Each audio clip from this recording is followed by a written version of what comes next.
Hey everybody, welcome to the What is Money Show. I am thrilled to have you here joining me on my mission to help shine light on the corruption of money. Now, a little bit about this show and how it makes money. We are 100% sponsor based, which means that all the revenues we derive come from sponsorships.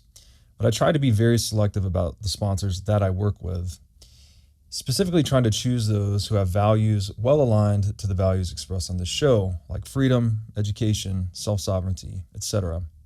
So what I'm going to do is a few ad reads right here at the top of the show and then a few ad reads in the middle. And I hope you won't skip them. I hope you'll take the time, listen, and see what they have to offer, because again, these are hand-selected sponsors. Now I'd like to tell you about our sponsor, Swan Private. Swan Private is a concierge financial services firm based in Los Angeles. Now, I've known the Swan team for years, and these guys are laser focused on the Bitcoin mission. They even have a zero tolerance policy for all shitcoining. Recently, their CEO, Corey Klippsten, was instrumental in calling out many of these crypto scams right before they collapsed, saving a lot of people a lot of money in the process.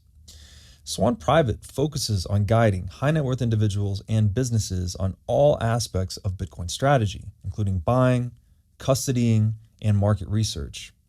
This concierge service provides you direct access to a private advisor by text, phone, or email. So go to swanprivate.com/breedlove today to sign up. Now I'd like to tell you about our sponsor, Ledn. Ledn lets you do more with your digital assets. For instance, Ledn offers a B2X loan product that lets you leverage your existing Bitcoin to buy even more Bitcoin. Or you can also get traditional Bitcoin collateralized US dollar loans through Ledn as well. Ledn also offers both Bitcoin and USDC denominated savings accounts, letting you generate yield on your digital assets. Recently, Ledn has launched a Bitcoin mortgage product as well that lets you use Bitcoin to buy a home or finance one that you already own. So go to ledn.io, that's LEDN.io today to sign up. Michael Goldstein, welcome to the What is Money Show. Yeah, thank you for having me. It's great to have you.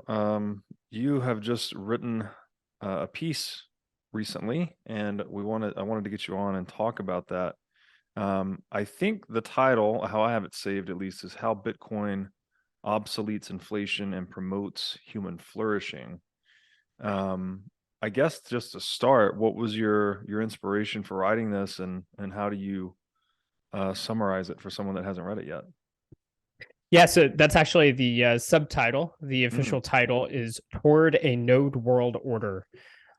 So just trying to imagine how the world will change as we start to go towards a global decentralized money that's based on independent verification. And the prime inspiration was because Alex Svetsky has a publication called the Bitcoin Times, and he was doing an Austrian economics edition, and he asked me to partake, and I said yes. So that was the first inspiration. I actually haven't done a bit of writing. People know me more from my publishing than my writing, and I'm quickly learning that I should be doing more writing. When I went to write something, I wanted to, I didn't want to say exactly the same thing I say over and over, although this article does bring together a lot of the things that, I talk about as it is, but kind of put it in a new context. And one of the main inspirations for this article was just thinking on an essay by Hans Hermann Hoppe that I think is very underrated. A lot of people know him for maybe Democracy, the God That Failed, or Economic Science and the Austrian Method, but he has quite the body of work. I think you've been recently talking to Stefan Kinsella about his first book, which is also fantastic. But he had an essay called "Banking Nation States." I'm in a blank because it's a tough title. It's a handful. Banking Nation States and International Politics: A Sociological Reconstruction of the Present Economic Order. And in that essay, he describes how the state monopolizes money, why that's sort of the natural thing for the state as an institution to do, and what that means for kind of a broader international order, and what that means ultimately as sort of a goal for what is it that we're trying to fix here, and ultimately it's this global fiat order, which has taken its tolls on us individually, as a society, and so on. And it's a very long essay. I barely touch on half the stuff that's in there, but it was making me think about what does that mean in a Bitcoin context, where I think we really are fixing the problems that he describes, and doing it not just in a way of saying, oh well, if we all went back on the gold standard, wouldn't that be great? But actually producing a new monetary network that is empirically actually making headway, and then theoretically has many reasons why that would continue to be, and also as we'll get into, I'm sure, how the very nature of that network kind of has a feedback on itself in terms of its capacity to grow and maintain protection from those who would want to subvert it because of the nature of the state and its desires to monopolize. So I kind of was riffing off that, and it quickly became, I think, about 8,000 words, and covers a lot of ground. And yeah, it was just kind of a good way to pull together a lot of my ideas about why Bitcoin is fundamentally superior as a money, and what that means for society. Brilliantly said. And yeah, really glad you spent the time writing it. It is a long piece, like you said, 8,000 words, but just fantastic content, succinct, poignant, really good stuff. And I guess one of the underlying, or perhaps the underlying theme here, and perhaps this was Mises that said that if history could teach us one thing, it's that private property and civilization are inexorably bound, something like that. And I guess what we're talking about with Bitcoin is a form of individual private property that's more resilient to aggression, perhaps, and that seems to support a lot of the arguments that Hoppe is making. And so I guess what I'd like to do is just maybe jump in by reading an excerpt, and I'll go ahead and warn the audience we're going to be blending, because oftentimes you'll cite or you'll quote something from Hoppe or other authors, and then write some commentary after that. So what I'm going to do, actually, the first excerpt here is just a blend of both of those things. So with that, I'll just read this to kind of get us rolling. Starting with something Hoppe wrote, then we shift into what you wrote. He wrote that state supportive public opinion must counterbalance the resistance of victimized property owners, such that active resistance appears futile. And the goal of the state, then, and of every state employee who wants to contribute towards securing and improving his own position within the state, is and must be that of maximizing exploitatively acquired wealth and income by producing favorable public opinion and creating legitimacy. And now we go into your writing. You wrote that because of this, the state has a natural desire to restrict competition that can threaten a state's legitimacy, as well as redistribution of some of its coercively appropriated wealth to people outside the state apparatus, and thereby attempting to corrupt them into assuming state supportive roles. The state first targets monopolization of law and security as a means to perform and enforce expropriation, despite its aggression against natural property rights. Another key target is education, so as to inculcate ideological support for the state and its actions among the citizenry. So it's a bit of a dense, and again, especially Hoppe's writing is very dense but very informative. But I wanted to ask you to kind of expound upon this a little bit and maybe talk about the role or the importance of ideology in the fabrication of these social constructs, right? Money is one of them, but obviously the state itself needs ideological support for its very existence as well. So maybe you could just expand upon this particular excerpt a little bit in that perspective of ideology. So Hoppe likes to start almost all of his essays and lectures and all of that by kind of redefining the state so that we can all kind of get on common ground to work through this. And his general definition, which I hope I get correct, is effectively that is the territorial monopoly of ultimate decision making. So that any possible dispute, the state is an institution that gets to decide on that dispute, including if it's including disputes that include itself, and this also includes the ability to tax, which is effectively expropriating wealth.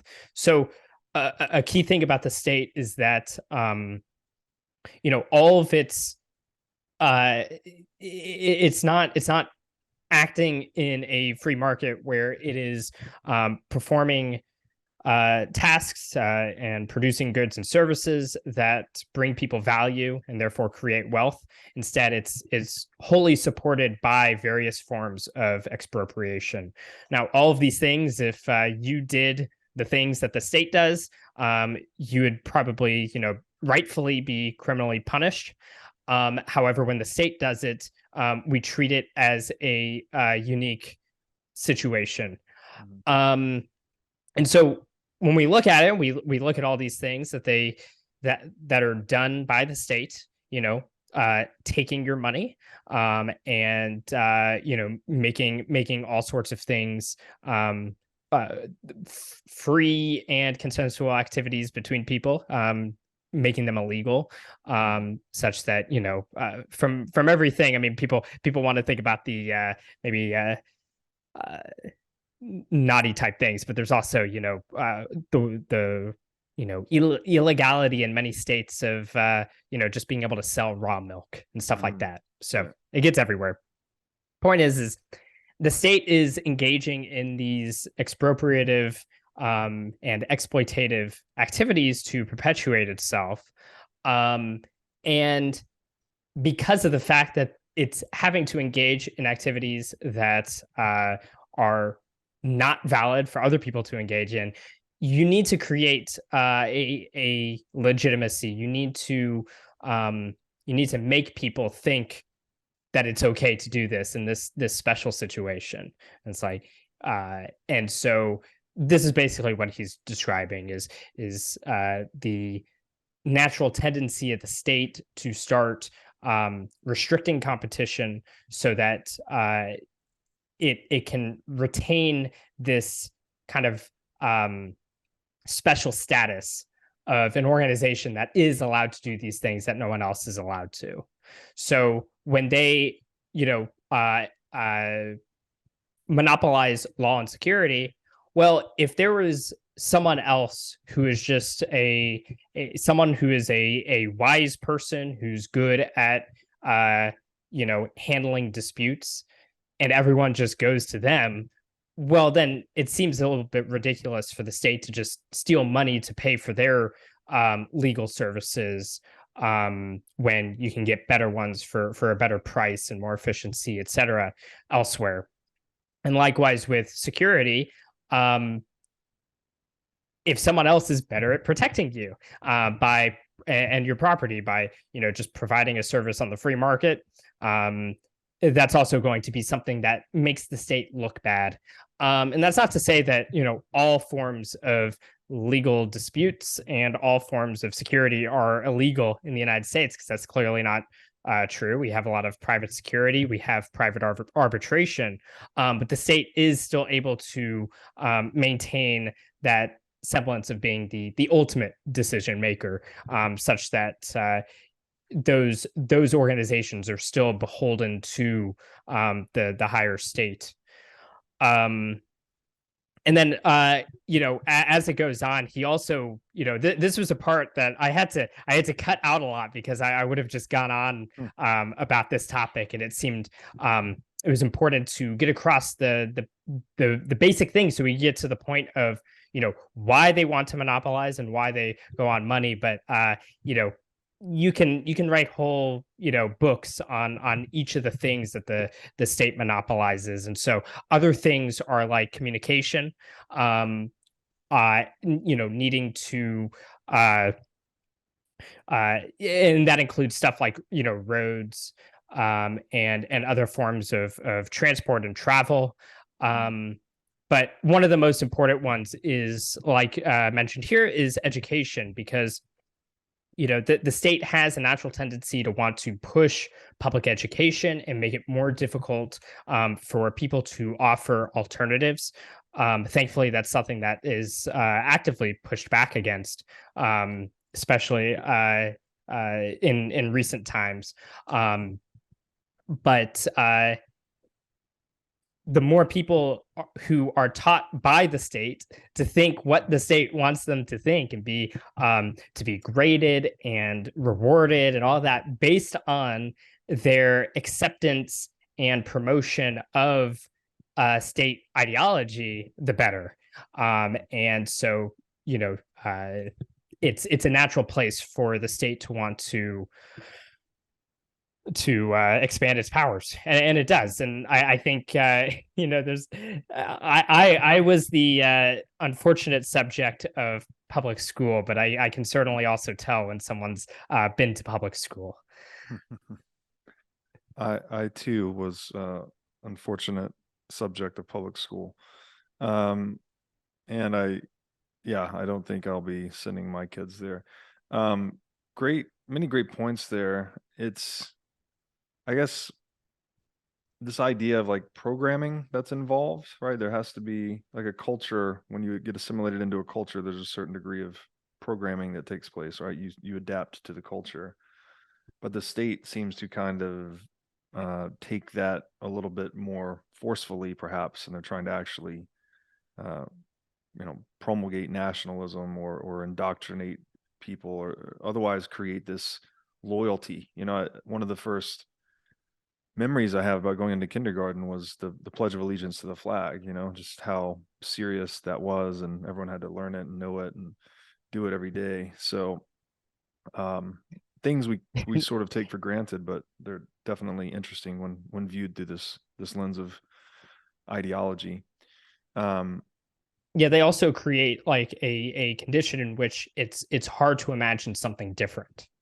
Right. So a lot of these state services that we think as normal and normal as monopolized today were not necessarily the case in the past. And that's things like police protection, firefighting, education. And so people get accustomed to thinking this is the only way. The only way that we can do healthcare is through state mandated employer provision of health insurance and stuff like that. Right. Kind of missing out on what used to exist prior to that usurpation of power. One big one that jumps out to me there is normalizing positive law or legislation. This idea that we can just the stroke of a legislator's pen can just change law. That was, by fiat effectively, but that's not something that was so prevalent in ancient times, right? Where there's more of the discovery process. Like Stefan Kinsella has a great piece on this, legislated versus discovered law. I think he bifurcates them. So you go on to write, bringing this back around, but getting back to the piece, but also bringing it around to money. You wrote that modern state power rests on monopolization of a particular industry, namely money and banking. And there's another excerpt from Hoppe here, I believe. The monopolization of money and banking is the ultimate pillar on which the modern state rests. In fact, it has probably become the most cherished instrument for increasing state income. For nowhere else can the state make the connection between redistribution dash expenditure and exploitation dash return more directly, quickly, and securely than by monopolizing money and banking. So I think what I'd like to ask you to maybe try to clarify that for the audience a little bit. Again, some of this writing can be dense. And then comment on this being, the way I view this is like the ultimate honeypot. It seems like that money is just, especially when it was centralized, we're on a gold standard and we centralize the custody in one place, that becomes an apparently irresistible honeypot for the state to resist bending to its own advantage, whether that's outright confiscation or cheap credit or whatever it may be, to monopolize the money ultimately. How do you view that in this sense? Yeah, well, so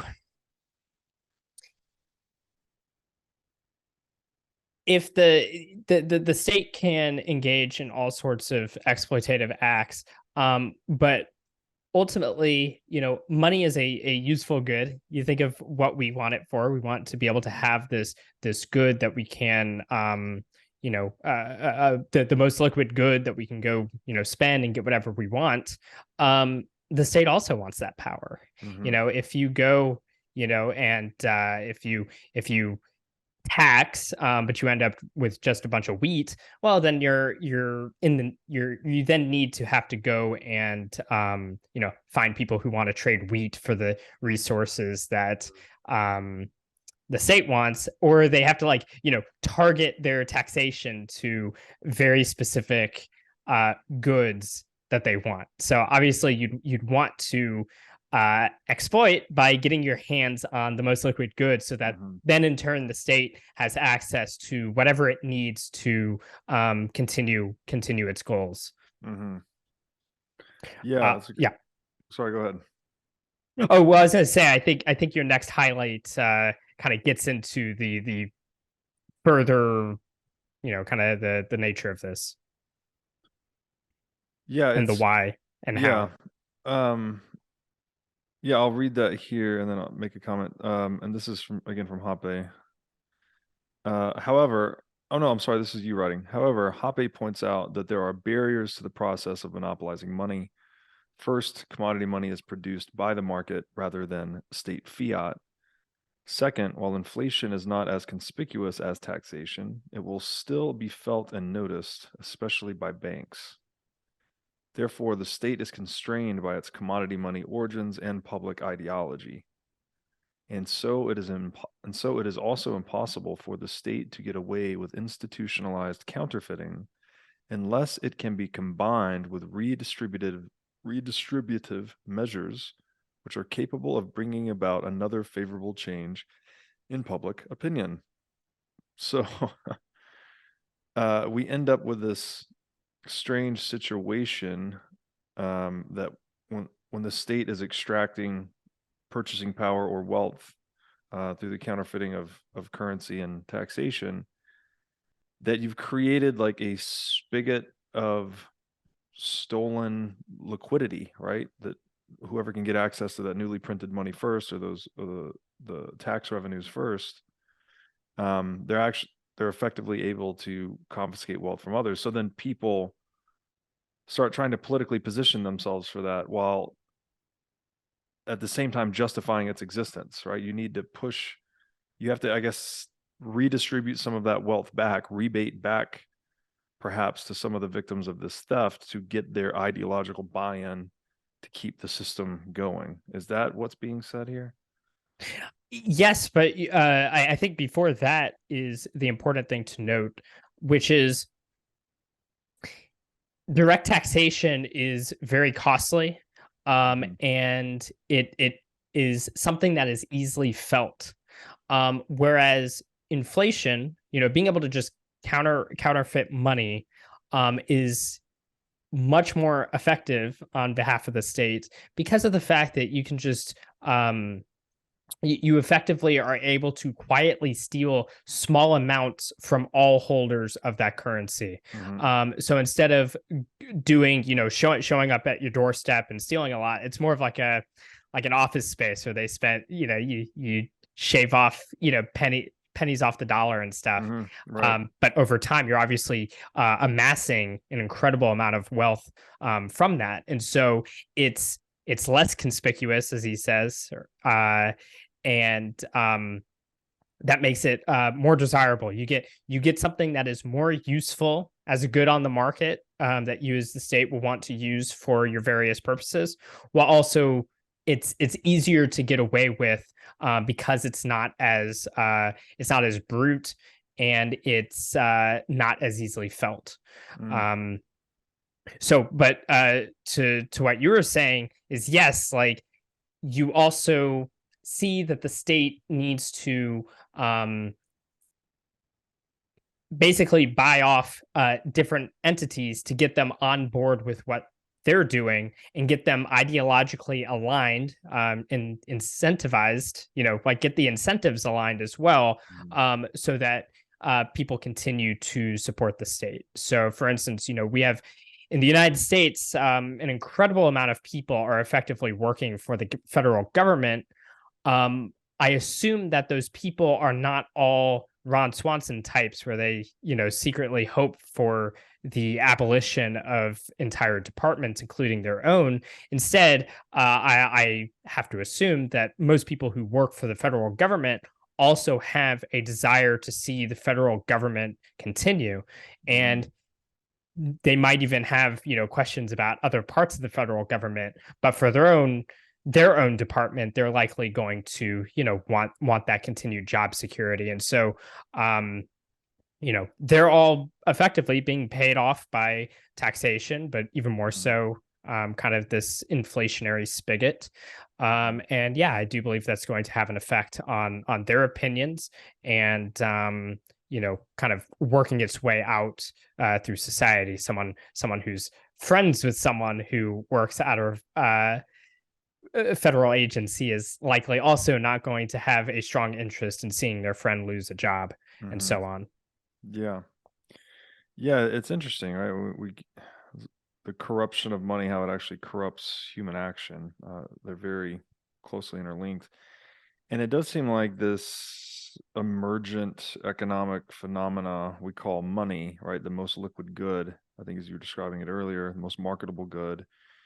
It just offers the highest ROI of coercion, I guess. Like if you can just monopolize the money and arrogate yourself the exclusive privilege to counterfeit it or print it and prevent everyone else from doing so, that there's just the most bang for your buck, I guess. And then, but on the ideological side, you obviously have to insulate that with something, and I think that's what we could argue Keynesianism is, right? This kind of false ideology or pseudoscience that's really just there to promote the counterfeiting of currency and its institutionalization in the central bank. And I think maybe this is related. I saw this recently, the situation you're describing where, they're generating revenues, they're living off of taxation effectively, and how that changes behavior. I saw this headline recently that this was from the Twitter files, actually, where Elon has been releasing old Twitter information. And apparently Twitter had taken in like $3.5 million from the FBI to censor certain accounts or to do certain actions on behalf of the FBI to certain Twitter accounts. Totally So normal. yeah, maybe that's an instance, right, of where you get this. Oh no, I'm just joking. It's just like it's so absurd, Yes. that such a thing would happen. But and yet also, of course this would happen. Yes. It creates this weird schism, I guess, is how I see it. And I this is probably inspired by Rothbard, where he talks about once you have taxation of any kind, you have the taxpayers, the victims, and the tax receivers, I think he called them, which are the beneficiaries of those stolen proceeds. And so Right. it's interesting to see that schism created in different areas of society. So Yeah, and once you're able to create this sort of ultimate tax, where you're just shaving off the savings of an entire economy. And actually, I get into this later, but because this is an international order where, the dollar is effectively a global reserve currency, you're also shaving, economic wealth from the whole world. Anyone around the world who uses the dollar or uses a currency that's pegged to the dollar is effectively having their money taxed by the U.S. government, and so that's sort of like monetary imperialism. Yes. And once you have that, you can. This is the wellspring from which the rest of state action can happen. So of course, Dr. Ron Paul had a very famous quote, I think from his original presidential run, or maybe it was from the revolution. But he says that it is no coincidence that the century of central banking was the century of total war, because you can effectively, when you have to go door to door to take taxes, you can only get away with so much. But if you can hide things in inflation, you can scale that operation way more, which means way more money can be flowed in the direction of the government for all of its projects, all of its nefarious projects. There's just there's no reconciliation to economic reality when you're just printing money, right? You can produce losses and continue operating, and that just obviously that doesn't work in any other business in the world. So why should it work in the business of statism? And you getting back to the piece, your next section is titled "Gold Didn't Fix This," right? I guess in many ways, gold was kind of just the best thing we had, and it worked as a pseudo check on government power, and that when the gold standard worked and was honored, it at least gave people a way to kind of cast a vote of no confidence in the banking system. But obviously that, through both institutional and ideological attack vectors has been eliminated as well. So I'll read this one excerpt. This is from, I think Hoppe wrote this. In a first step, the minting of gold must be monopolized by the state. This serves the purpose of psychologically disinternationalizing gold by shifting the emphasis from gold as denominated in universal terms of weight to gold as denominated in terms of fiat labels. And it removes a first important obstacle toward counterfeiting because it gives the state the very institutional means of enriching itself through a systematic process of currency debasement. So it's an interesting war, right? They're sort of trying to intermediate people's relationship with this social technology we call money, right? Where people were thinking of it in terms of weight, which I think indeed that's where many of the currency names come from, right? Like the pound, the lira, others I think are related to the weight. The dollar.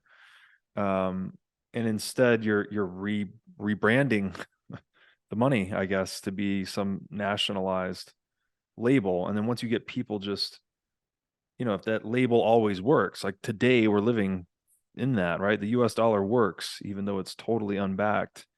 And so I guess people have this false confidence as a result of this bait and switch tactic, perhaps.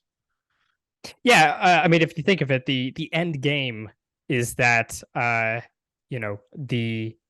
dollar is no longer considered about like 23 grains of fine gold, or I think it was about 24 grams of silver or something like that. I forget the exact measurements, but people no longer think of the dollar as meaning that, but little pieces of green paper that have the pictures of presidents on them.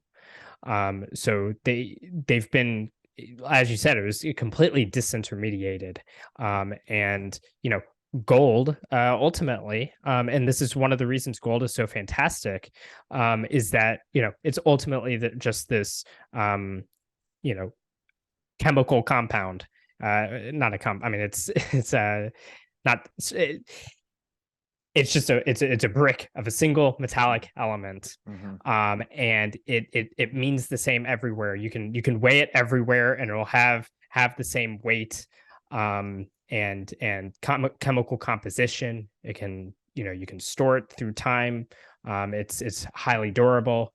It's fantastic on all of these fronts.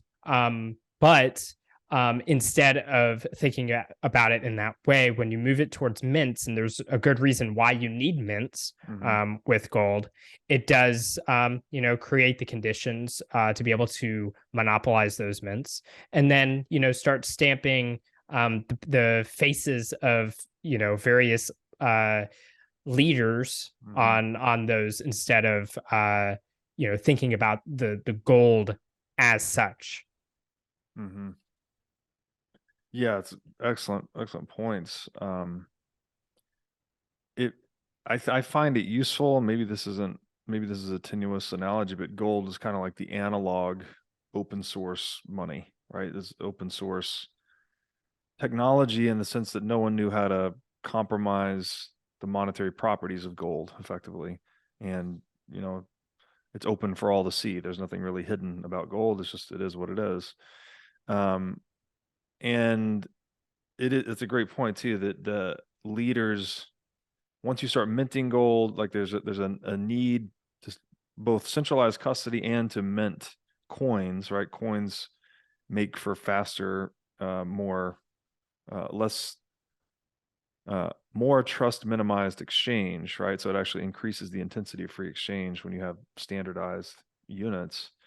But there's a reason the smug emperor's face is usually stamped on that coin.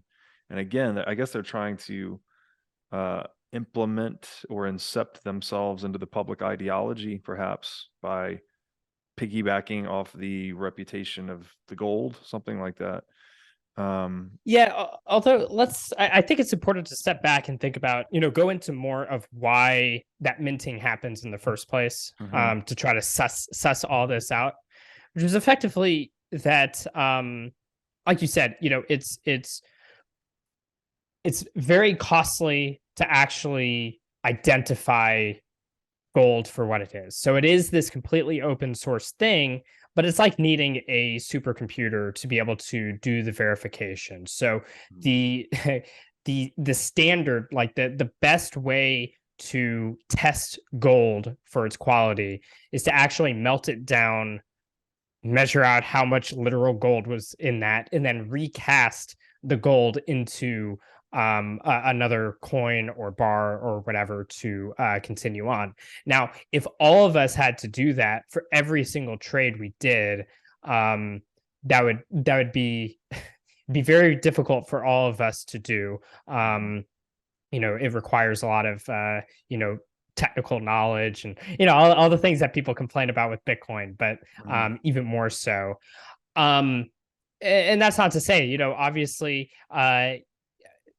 not everyone needs to do that, but part of why that's the case is because, due to this fact that it's very difficult to run a full node, there would tend to be mints who specialize in the process of creating sort of units of gold, these coins. It would be 1 ounce of gold or whatever, that can be quickly recognized because it has good branding, because it has actual technical features that are very nice to help assure the person who's receiving a coin that this is a genuine gold coin. So, for instance, people have seen ridges on the side of coins, and that way you can see that, oh, no one has been, shaving value off the coins. We know that it's intact. You're also going to have, elaborate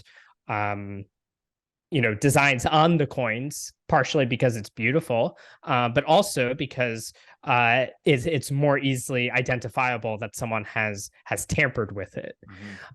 So this is a phenomenal advancement to having to just hope that it's not tungsten or some other fake thing, but it is unfortunately this necessary thing that has to happen, and it creates these centralized points of failure. Now, as far as like these emperors, there is a reason why an emperor, in a non-malicious way, would want to, stamp something on there. Now, to stamp their own face might be a little narcissistic and presumptuous, but to actually have your own node, it makes sense from just a leader's perspective, because you want to know the gold that's going around is valid and you can afford to do it. So it's almost like the emperor is just running their own full node, and everyone else is kind of, think of it like using SPV off their full node, and they're actually providing a service that's a good for those people. However, the problem with that is not, I mean, there's the problem in requiring the mint in the first place, but once you have that, the problem is it's then an attack vector. So while a good emperor is just, providing a useful service of creating a more recognizable and verifiable unit of gold, a nefarious actor, which, as we've described, a state has a natural tendency towards, that's an attack vector where you can start using that power for nefarious means. So you can start shaving off, you can do coin clipping. You can do coin clipping in a way where, as coins come back to you, you melt it down, you make it more of an alloy, so there's other metals, so the value of the coin is less, and then you remint it, and you've effectively earned a second seniorage. So producing the coin in the first place creates a seniorage, because the coin has a sort of premium on top of the gold itself for that minting. But then, because of that, you can effectively get a second seniorage by defrauding the people who are holding that coin. And so this is the problem that Hoppa's describing, is because of that, sort of branding on the coins from mints and thinking of things through mints, that is a good attack vector for a state to come in and think of the money not in terms of the unit itself, but in terms of that mint and the services they provide. And as they do that, they can get away with more and more coin clipping and other forms of seniorage by fraud. Yeah, excellent points. Just to define seniorage real quick for anyone that doesn't know, the profit from printing money, essentially, right? The fair market value less the production costs. Yeah. Yeah. And so you're basically saying that the coin clipping or the counterfeiting or the inflation is a second seniorage. That's an interesting way to look at it. Yeah, because you effectively, because you take in an ounce of gold and you melt it down and you make it, 0.9 ounces of gold, but it's still an ounce in weight when people go to, put it on a scale. And that difference of the costs of the metals versus the actual gold, you get, basically a tenth effectively. Right. Yeah. In that example. Yeah, it's a great example. And then you mentioned the ridges on the side of coins. I think it was Isaac Newton that came up with that. It's an anti-counterfeiting technology, right? It's just to prevent or at least make obvious the effects of coin clipping. So by others, so of course you can still do it and recast it with those ridges, but others don't get to enjoy. In the same way that today, the Treasury can print as many US dollars as they'd like, but if you print a single $20 bill and take it to the store, you will be murdered by the police. Exactly. Yeah, great point. But key there is it's always this cat and mouse game of like who can get the most counterfeit resistant monetary technology. but then once you control it, obviously you want to leave yourself the option to counterfeit as much as possible and make it resistant for others to do so.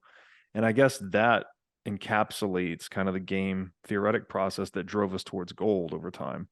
That people are just that exact thing, right? People are trying to get the thing that is most resistant to counterfeiting, and that promotes something like gold as a successful money. And I guess by way of analogy, you could say if Bitcoin had ridges, they'd be kind of indestructible, right? Because you can run a full node, right? You just can verify the Bitcoin is what it is, and we know that the supply can't be debased effectively. Correct.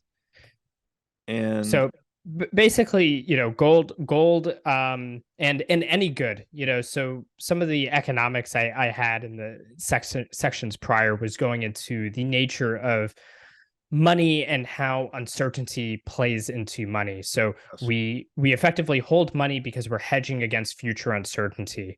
Right. We want to know that we can withstand various circumstances and be ready for various opportunities by holding a good that we think can most kind of withstand the dynamism of the market. Like pure optionality.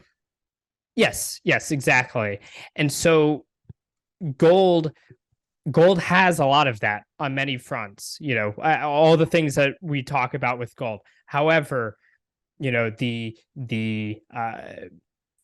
assaying of gold to make sure that it actually is what we think it is, the actual quality of it, that still has a lot of uncertainty. And so we turn to mints as a centralized,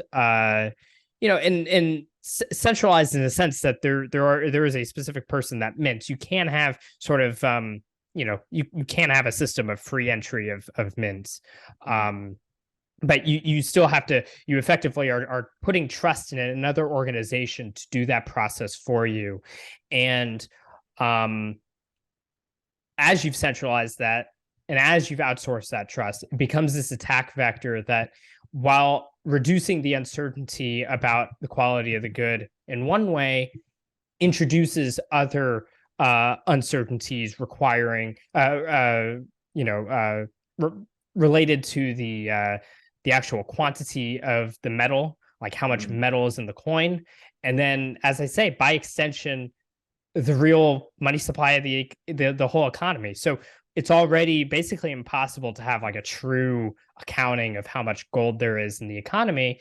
But then when you start adding in these coins that you as an individual can't go, assay,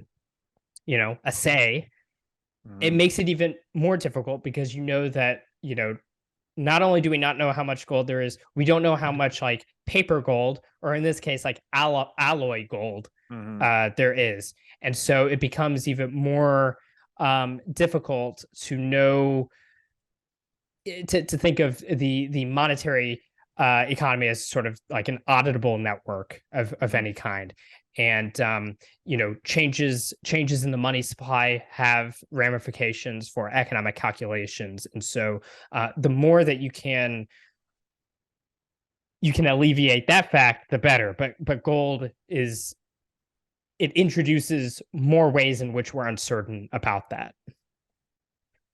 Yeah, a lot of great points there. Now I'd like to tell you about our sponsor, CrowdHealth.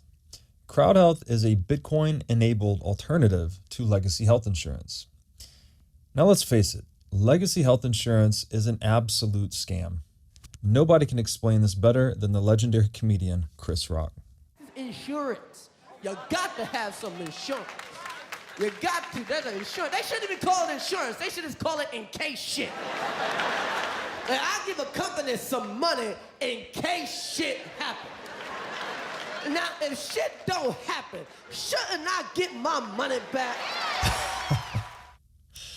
So with CrowdHealth, instead of just paying premiums that you'll never see again, you can hold part of this pool of savings in dollars and in Bitcoin through CrowdHealth. And when you have a health event, you can draw against this pool of communal savings. So go to joincrowdhealth.com/breedlove to learn more or sign up. Now I'd like to tell you about our sponsor, Wasabi Wallet. Wasabi lets you use Bitcoin privately while still maintaining full control over your money. Specifically, Wasabi Wallet is an open source, non-custodial wallet with privacy built in by default. By using Wasabi, you're effectively putting the private back in private property. Wasabi Wallet is an easy-to-use privacy wallet that can support any amount of Bitcoin transactions. So go to wasabiwallet.io today to download this state-of-the-art wallet software. Now I'd like to tell you about our sponsor, Masterworks. Masterworks gives you access to the fine art market at more affordable price points. They do this by offering you fractional shares in their $500 million portfolio of fine art. Now, fine art is an alternative asset class, and historically, it's been a great performer and a really good hedge against inflation. Most investors typically hold anywhere from 2 to 10% of their assets in an asset like fine art. To sign up or learn more, go to masterworks.com and use promo code BREEDLOVE. Now, I'd like to tell you about our sponsor, Casa. Casa makes it simple to buy and secure your Bitcoin without wondering whether you're doing it right. Specifically, Casa provides a multi-key custody solution, which is by far the most secure way to custody your Bitcoin. Now, when I talk about Bitcoin being theft-proof money or inviolable private property, a multi-key custody model is exactly what I am talking about.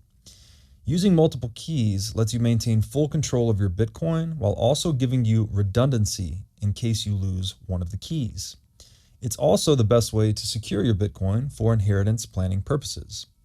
So go to keys.casa, that's C-A-S-A, today to sign up and use discount code BREEDLOVE. I have described, I think there's a great piece on this. I think the essay is called The Yield from Money Held Reconsidered, something like that. Yes, I have that in the footnotes, and I highly recommend any Bitcoiner and any no coiner too, any pre-coiner, anyone, go read that essay. It's very good, and that's I think Hoppe does a good job of, I think, identifying the most sort of praxeological approach to what money is as that hedge against future uncertainty, and looking at that versus hedging against risks, and by extension, why people hold cash balances in the first place, and why that's a quote productive thing, even though it doesn't yield interest, it doesn't yield a profit per se, but it yields certainty about what you can do in the future, or certainty that you can withstand the future, rather. Yeah, exactly. That's one of the answers to the question, what is money, I've recited in the past, inspired by that essay, is that it's basically an insurance policy on uncertainty. So it's just pure option. The other way, as we said earlier, it's pure optionality, right? So when you don't know which way things are going to go, you don't know what events could happen. I mean, the optimal strategic response to that is to have more options at your disposal. And almost by definition, that's what money is giving you, right? It's and a call option of sorts on anything the market can bear. And it's also, I guess it's useful thinking about it that way, because you can also connect uncertainty and entropy a little bit. And, that's something even more fundamental, that, life itself seems to be like this anti-entropy process of some kind. What is G.K. Chesterton's quote? A dead thing can go with the stream, but only a living thing can swim against it. And that's what we're doing with all this economy and work. Like, we're trying to buffer ourselves against the future, right, through the accumulation of capital and whatnot. And so money is this, as an instrument of pure optionality, is obviously very indispensable in dealing with uncertainty or the horizon of entropy. And I think it also, at least we could infer perhaps the motivations for the existence of a central bank, and that it's an institution that's just scalping these options, right? It's just stealing options and externalizing that uncertainty and entropy onto the market economy. And entropy, central bank externalizing entropy in terms of what? Price signal distortion. You could probably argue warfare is in there. Nationalism, regulation, capital controls, mainstream media. I don't know how deep that rabbit hole would go, but I've thought that lens on central banks, on money's relationship with entropy and uncertainty, and why central banks exist to be kind of useful. If you don't have, do you have any comments on that? Because I do want to read one long excerpt from your paper, if not. Oh, please go ahead. So this is towards the end of that section. You wrote that public ideology in support of this fiat currency system then comes from two angles. First, the fact that the underlying technology is, in many ways, an improvement in creating a more saleable money, despite the fact that its otherwise free market potential is now co-opted and monopolized by the state. Second, the state can use this as an advantage by crediting themselves as the source of the economic benefits we see from its effects, while papering over the cost of counterfeiting on the economy. Given banks are naturally one of the most powerful institutions in an economy, due to their vital role in facilitating economic activity, they provide yet more legitimacy and resources to the establishment of a public ideology that defends the state's unjust role in the monetary order that allows it to continue.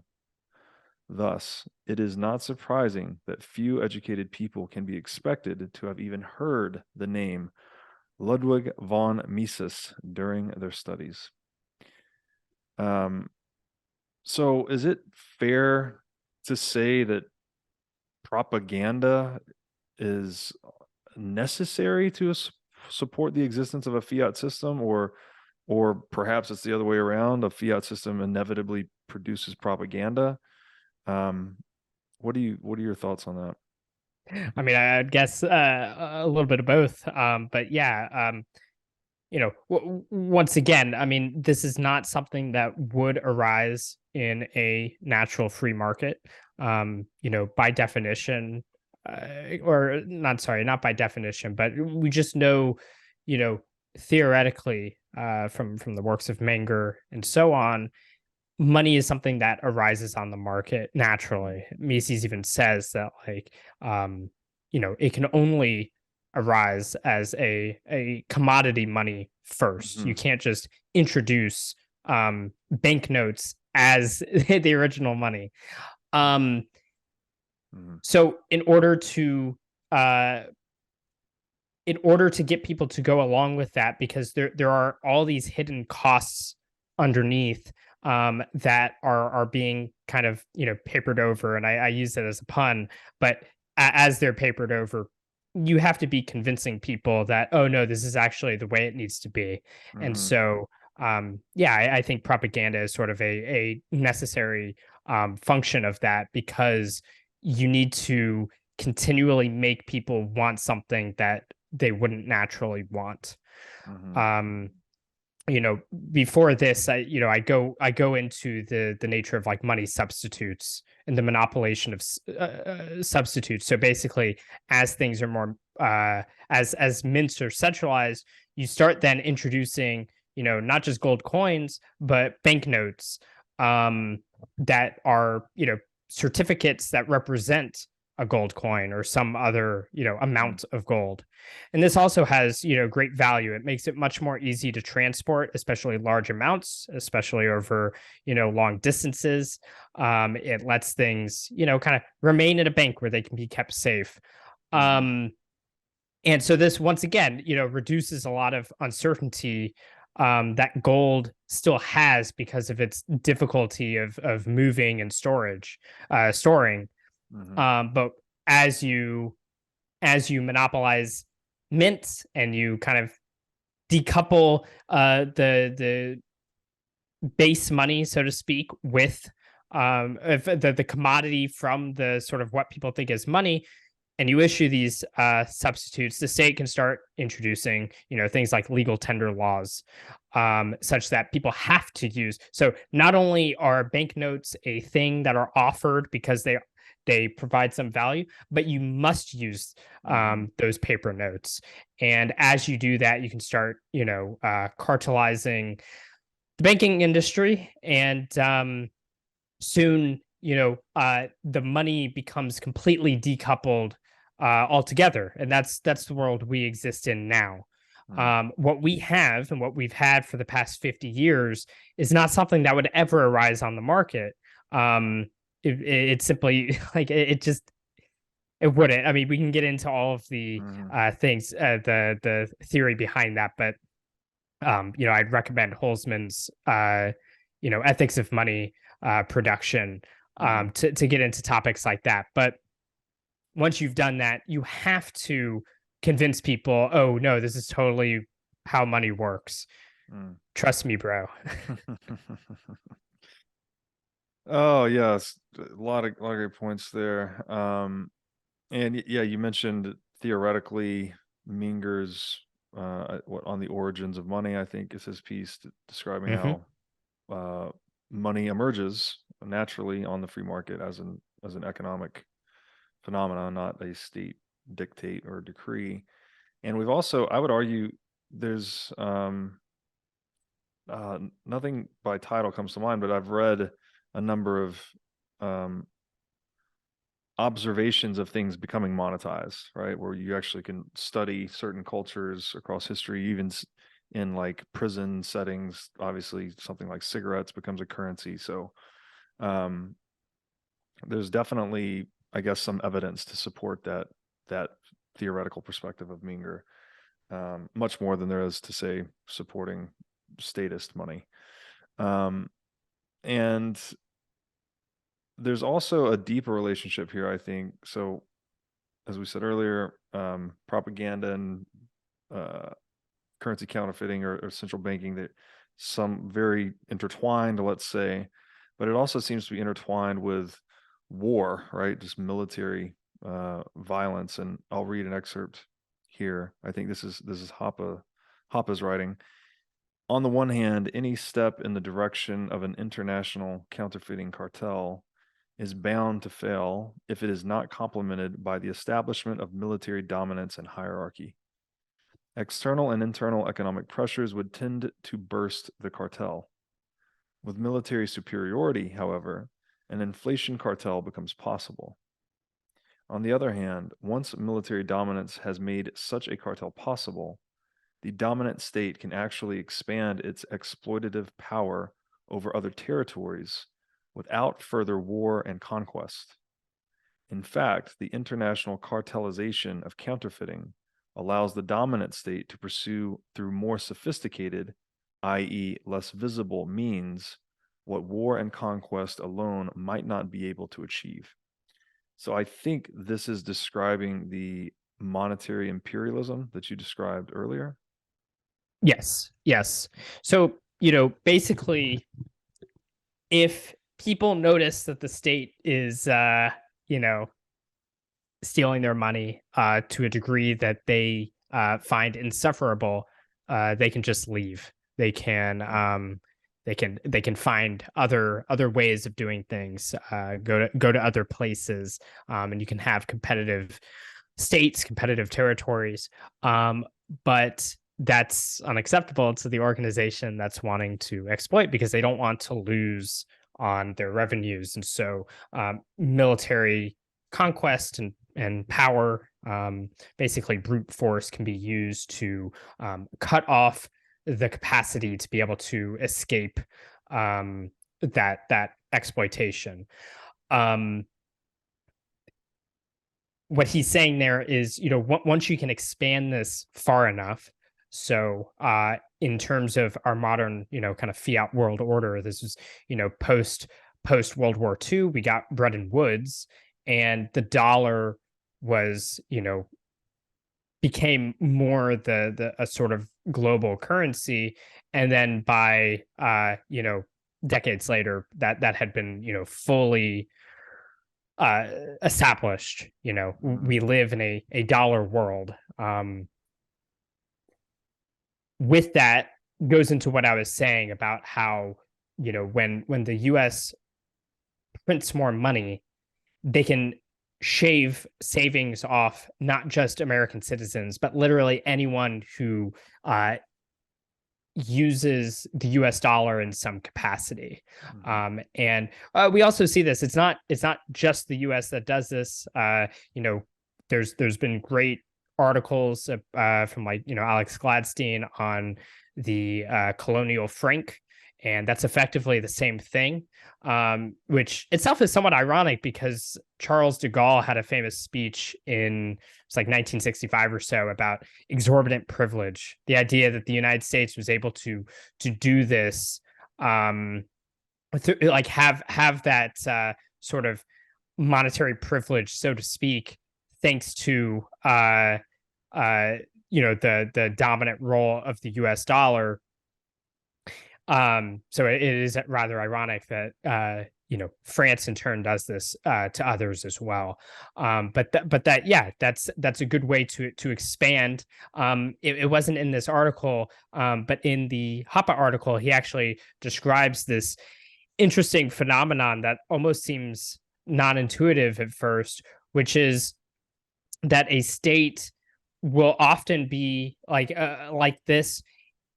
It makes sense that they would be actually rather liberal in domestic terms, while having more warlike tendencies in external terms, to be able to increase the territory of people who are under its monetary sphere. And as that happens, then they can just start shaving money off them.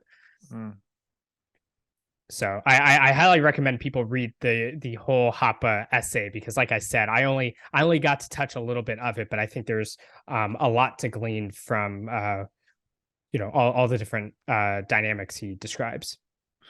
Yeah, well said. All right, so I'll read a couple more excerpts here. We're now kind of getting into this is under the subheading Bitcoin fixes this. And I'll read two excerpts here. You wrote that a Bitcoin full node is a certainty machine. When a user runs a full node, they are granted a level of certainty about a monetary network that no human had prior to Bitcoin's existence. Every other monetary technology is riddled with uncertainties. Bitcoin fixes this. And then a little further down, you wrote, sort of elaborating on that as pure software and information, innovative storage methods can be adopted. This is in regards to Bitcoin. While any other incumbent currency requires placing units in a centralized vault or ledger, Bitcoin full nodes recognize the use of multi-signature transactions, allowing for decentralized storage that can even be multi-jurisdictional. Keys can also be stored in a user's own memory, allowing storage to not require a physical location, which can be useful as a hedge against political uncertainty. Bitcoin also does not require a bank vault to be opened in order to deposit more funds. So this is very cool, like kind of unique aspects on Bitcoin as well. I mean, specifically the bank vault, I hadn't actually thought about that being a source of risk or uncertainty with physical money, is just the fact that you have to open the vault. And with Bitcoin, you can just send an address, right? Yeah, similarly, people don't necessarily think about the power of the actual broadcasting of a Bitcoin transaction, where if we go back, I mean, I live in Texas. I'm from Texas, and my family has been here a long time. And historically, when you think about the American West, it's all stories of highway robbery and people stealing from stagecoaches. There's all kinds of gold and other goods on it. The actual transportation of goods is a very dangerous activity, and in even without bad actors, we have stories of shipwrecks, and how much gold is lying at the bottom of the ocean, because it was going on a ship that ran into unfortunate natural disasters or such. Meanwhile, when you send a Bitcoin transaction, the dangerous part is taking out your keys to actually sign it, which we have all kinds of tools to help us, minimize the risks of doing such, like with hardware wallets and other tools. And when you do that, you're encapsulating that Bitcoin transaction in a digital signature that will never be tampered with. It can't be tampered with. And so the actual transportation, like when you broadcast it, it could take time. It could sit in the mempool for a while. But as long as it's been signed, there's nothing people can do with it. There's no man in the middle attack possible like there is with other monetary technologies. And this is just these are two of many ways in which Bitcoin is able to reduce the uncertainty of just operating with a money that was never possible prior. And that's very much what this section Bitcoin Fixes This is about.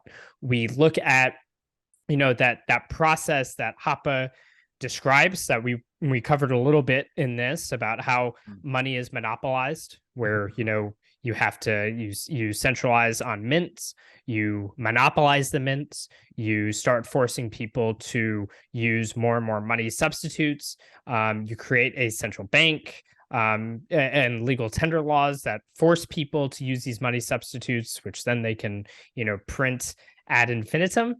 But with Bitcoin, because of the technological advancements that it's made through public key cryptography and peer-to-peer networking, hash functions, etc., we're able to create a system that alleviates all of these uncertainties in orders of magnitude better than anything we've had before. And it all comes around to people being able to hold their own keys and, importantly, run their own nodes. So running your own node is the way to get around all of the concerns about minting and money substitutes, because you are the mint. You are assaying every little bit of Bitcoin that comes through your system. You're auditing every Bitcoin transaction against the network as a whole to make sure no one was cheating the system, and that the money you received is totally valid, so that you're not giving something up for it. By you're not being defrauded when you're trading for that Bitcoin. And likewise, when you go to spend it, you also know that you hadn't been previously defrauded, so you're not defrauding someone on accident, which is obviously also a problem when you have counterfeit. So because of this, the Bitcoin full node is this incredible device, this incredible tool that lets us act on an individual level independently with the network, like I said, as a way to reduce uncertainty better than we've ever been able to before on basically every dimension that we look at, from time, in terms of how quickly we can settle the transactions, and the duration through which we can be, certain about its usefulness. Gold is frankly, it is good on time in many ways, because of its durability. But I go into more details in the article about all the ways in which it does that. But time, space, being able to settle as fast with your next door neighbor as with someone on the other side of the planet, as well as scale, where a Bitcoin transaction and the verification of a transaction scale just as well with very large amounts as very small amounts. And yeah, there's just it's a technological innovation that really takes us to the next level with money and all that unlocks for an economy. Yeah, again, a lot of good points there. It's somewhat intuitive if we're conceiving of money as an instrument for dealing with uncertainty, that it's almost intuitive to me, at least, that if you think about it that way, that the money with the most certainty would win, right? That would be the best tool for the job if it's intended to deal with uncertainty. And, you look at something like Bitcoin that you can audit the total supply, the network uptime, it's basically always up. I forget the numbers on Bitcoin's actual network uptime, but it's 99.99%.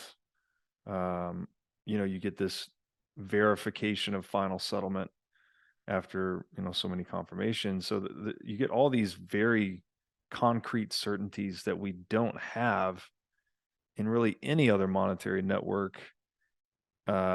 Even gold, right? With the kind of physical final settlement of gold, you couldn't audit the total supply of gold, I think, which you mentioned in the piece. So there's this unparalleled level of certainty possible with Bitcoin that is possible with no other monetary network. And it also, I guess going further, it's like when we consider the implications of Bitcoin, that it would actually, if it does, disrupt the central bank or separate money and state, that in the long run, it would actually reduce the uncertainty in the world, right? In terms of monetary debasement, counterfeiting, warfare, things like this. Like, it seems to suck a lot of negative uncertainty out in that sense. Do you have any comments about that? Or if not, I'll go read another long excerpt here. No, I think you covered it well. Great, thank you. So you write a little further down, running a full node allows a user to be their own bank so that no third-party bank issuing notes is inherently necessary, preventing any issue of counterfeit or double spending to occur unless a person willfully decides to take on counterparty risk. Any introduction of a money substitute, for instance, on an exchange cannot affect the money at a systemic level, but only localized to users of that substitute. Insofar as one might consider a second layer, such as lightning, a money substitute, a user can maintain their own full node and each unit is cryptographically linked to real base money, further ensuring that every transaction is valid according to their Bitcoin full node's bookkeeping. With the higher expectations of independently verifiable settlement of the base money and certain money substitutes, users can have much higher expectations and more stringent demands of third-party services and more tools to identify bad behavior to be swiftly corrected in the market process. It's just amazing to me how much certainty we can glean from Bitcoin just by running a full node without intermediaries, right? It's direct verification.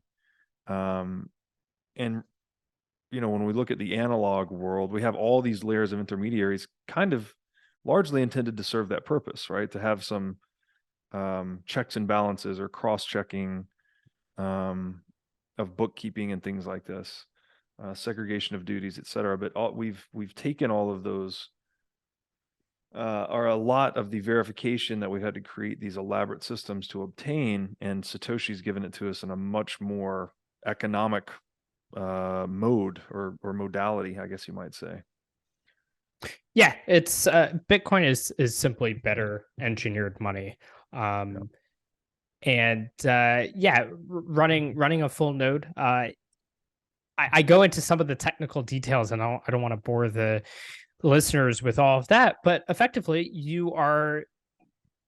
when you're running a full node, you're deciding on the rules of the network that you want to join, and according to those rules, you're able to check that every transaction that comes through follows them exactly, bit by bit. Every piece of math perfectly adds up.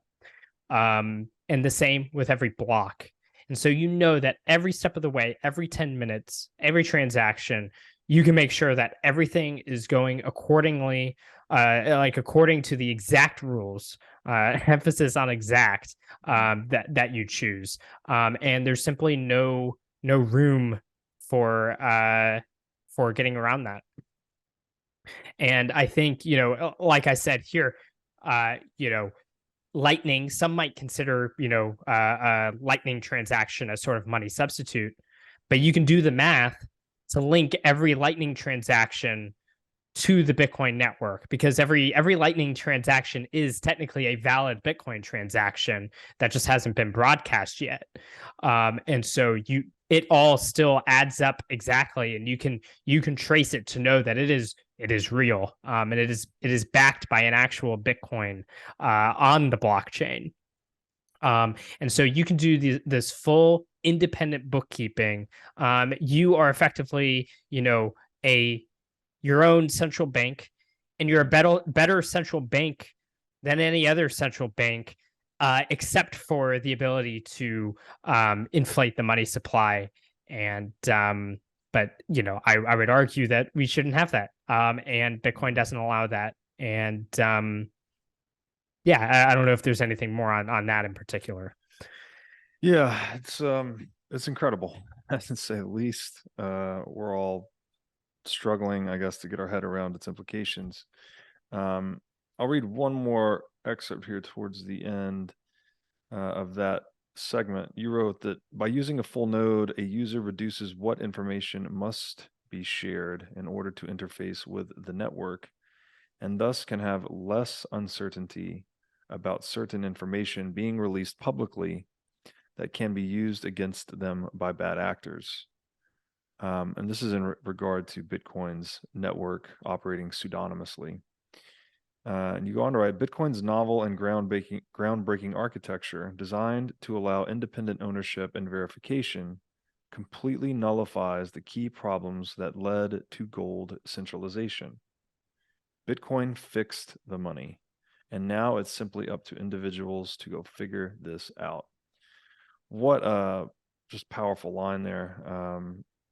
We're often saying, Bitcoin fixes this and fixes that, but it's a great point that it already exists as money, right? It's already kind of fixed the money in a way. It's just a matter of, I guess, more time, right? Just more fiat currencies failing, or more people feeling the pain of taxation, inflation, regulation, etc., before more purchasing power moves into this symmetrical network, right? Or just rules, fair rules, unchangeable rules.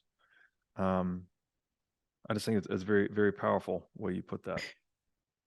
Yeah, so I would push back that I don't think that it necessarily has to be through pain that people learn, although that is a very common way that people learn. But also just as people naturally need, they want to prepare for a future.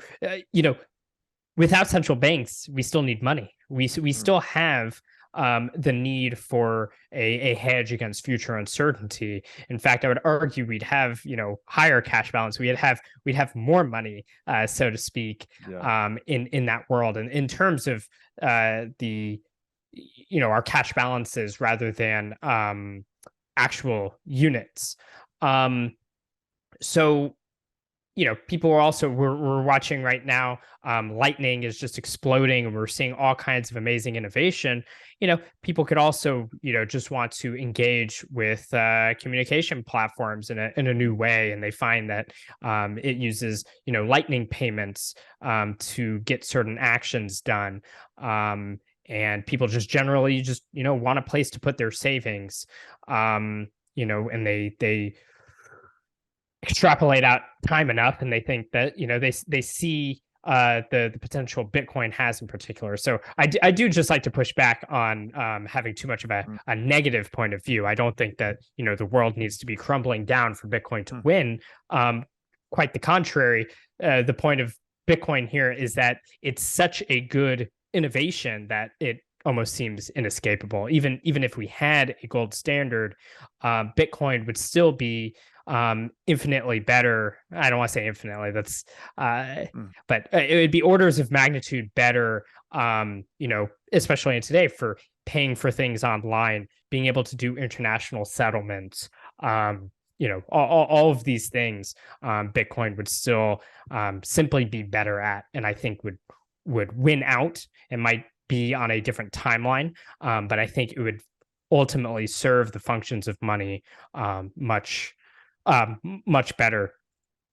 And part of that's just, a little bit above. I talk about how, a Bitcoin full node is something that's, expected to be able to operate in a bunker. Bitcoin is so focused on backwards compatibility and security and being able to properly sync with the network. That it really is just the best engineering that I think we've come up with for money and are like to for quite some time, because everything about it is designed to be able to overcome all of the different uncertainties. So the pain you feel you're describing, some of it could be like we see these sort of punctuated events, whether it's like, truckers in Canada or the Lebanese currency collapsing.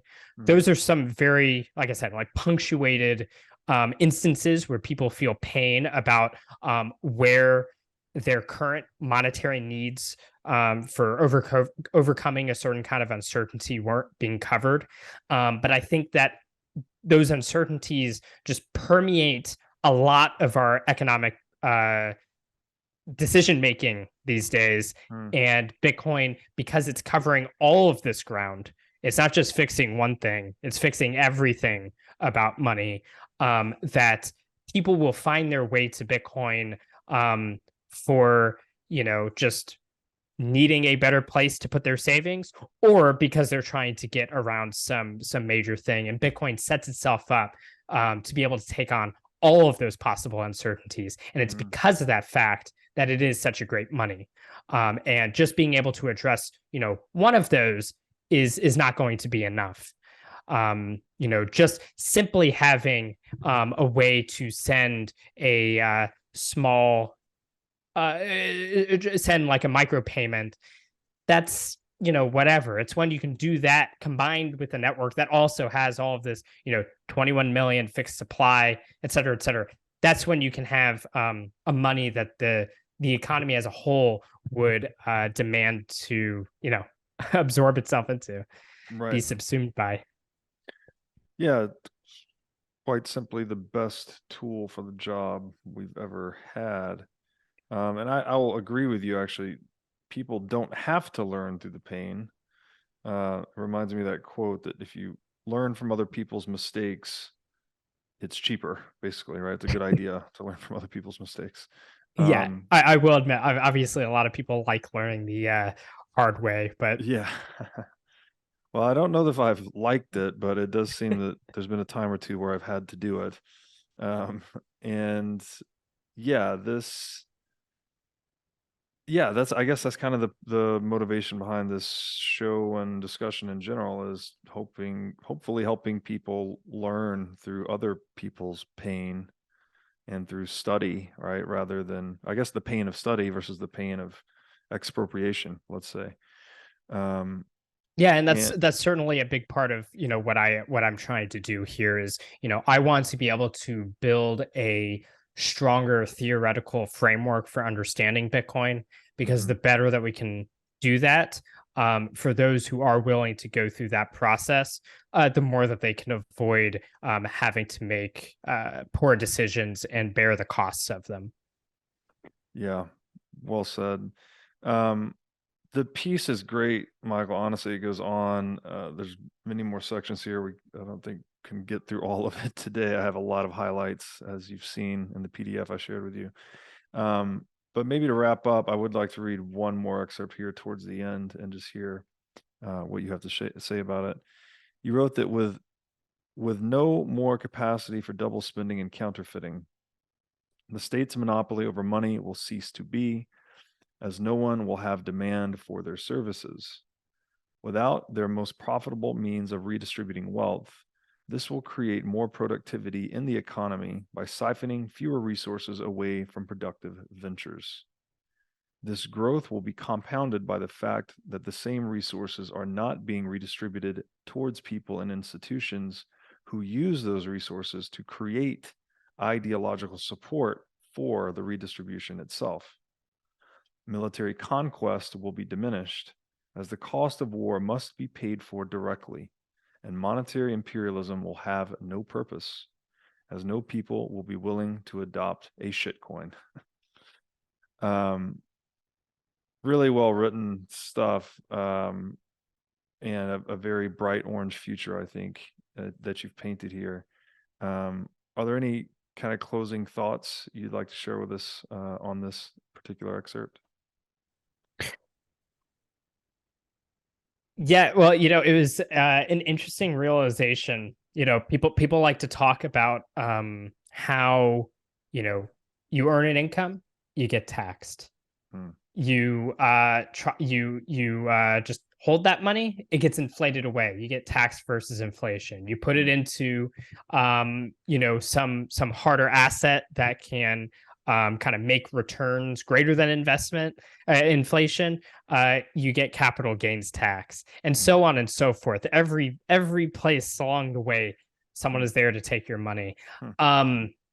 Not someone being an agent of the government. And the further realization was that's the side of the equation of the money being taken, but that money is also used for things. That money goes to as we described, it's the government agents themselves. It goes towards propagating an ideology for it. It goes towards the friends of the money printers, just to give their enterprises a competitive or a non-competitive advantage, and so on and so forth.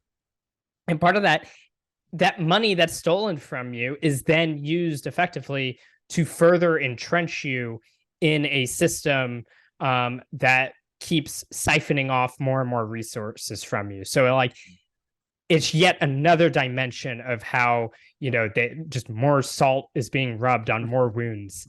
And that was just like an interesting realization, and to understand that that side of it too. Like we think of the side of money not being taken from us as going away, but we should also consider what are the ramifications of that no longer being those funds no longer being available to the government to further use against us. So to that end, I think that the economy, the growth potential of the economy is compounded, like I said, even further by that. And I think that's that, to me, that was just like a very profound revelation. Just kind of on thinking. And I'm not the first one to say that, but just thinking on it really made me consider how wonderful it is to have money that puts this to an end. And Yeah, really fantastic. Fix the money, fix the world, as we all keep saying. And as you were saying that, I was thinking about the seen versus the unseen. It's like we see the taxation, right? Or I guess at least consider the loss of purchasing power. But there's this unseen usurped human flourishing, perhaps, or there's so much more that we could be doing with that money had it not been stolen and used to fund all the things you just mentioned. It's like the unseen. Yes, the unseen. And I guess that is the bright orange future that we're all kind of working towards. Yeah. So to round that out, Bitcoin has created a seemingly ideal monetary technology that allows all of us naturally to tend towards wanting to take a sort of level of self-sovereignty that suits us, which I think over time becomes more and more in many ways. And as that happens, it increases Bitcoin's own marketability by just being a more liquid and usable good. Bitcoin, people don't like to think about the price, but at the same time, a $10,000 Bitcoin, I guess right now, $16,000, $17,000 Bitcoin it's more valuable, more useful than $1,000 Bitcoin, because it means each Bitcoin transaction can effectuate more economic activity. And as that grows and it becomes more useful, it also encourages people to defend Bitcoin more because they become more entrenched, not in supporting the public ideology of fiat, but by necessity, because of their own sort of savings and investments in Bitcoin and a Bitcoin economy. That same ideological drive gets pointed towards wanting to defend Bitcoin. And meanwhile, the engineering of Bitcoin is such that it's not just solving, one kind of double spending and counterfeiting, but all double spending and counterfeiting, which means that it protects us not only from petty criminals, but also from any sized person or institution that wishes to commit criminal monetary activities against us. And so because of that, I think as the world continues to adopt Bitcoin, to for people to use their own keys and their own nodes to protect their money. And I should mention that I don't mean that I believe everyone can and will do this. But the more that occurs, the yet even more defense Bitcoin has, such that I think Bitcoin will be able to sustain itself well into the future, thus creating even more certainty about where we can think about putting our savings for our future, our children's future, and so on and so forth. And I think that Bitcoin, as I say, it frees us from the fiat trap, and true, like you say, economic flourishing, and real a potential for economic growth like never before it awaits us. Yeah, well, great job, man. It's a really well written piece. I encourage everyone to check it out. We will link to it in the show notes. With that, could you please let my audience know where they can find out more about you or your work? Sure. People can follow me on Twitter at Bitstein. They can read more writings. This inspired me to want to do more writing, so I will be doing more writing at on Substack at bitstein.substack.com. People can also visit the Satoshi Nakamoto Institute at nakamotoinstitute.org. And every once in a while, they can hear a new episode of the Noted Bitcoin podcast, which they can also find on whatever podcast app they use. Yeah, all great resources. The Nakamoto Institute was very instrumental for me early on, so I'm glad you guys do that. Michael, thank you again for doing this. This is a great piece of work. Yeah, thank you.